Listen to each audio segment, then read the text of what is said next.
Tama nga, kapag nag-decide ka na mag-level up sa buhay mo, sa ayaw at sa gusto mo, aalis ka talaga sa comfort zone mo.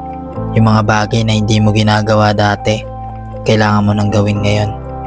When you ask for growth, babatuhin ka ng mga challenges sa life na akala mo hindi mo kaya. Dito talaga masusubok ka.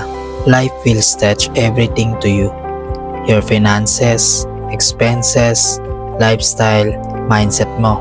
Especially awareness mo sa mga bagay-bagay na nangyayari sa life mo. Hindi mo to matatakasan kapag gusto mo ng breakthrough, because the universe will see kung talaga bang deserving ka sa mga bagay na gusto mong makuha. Lahat ay may kapalit.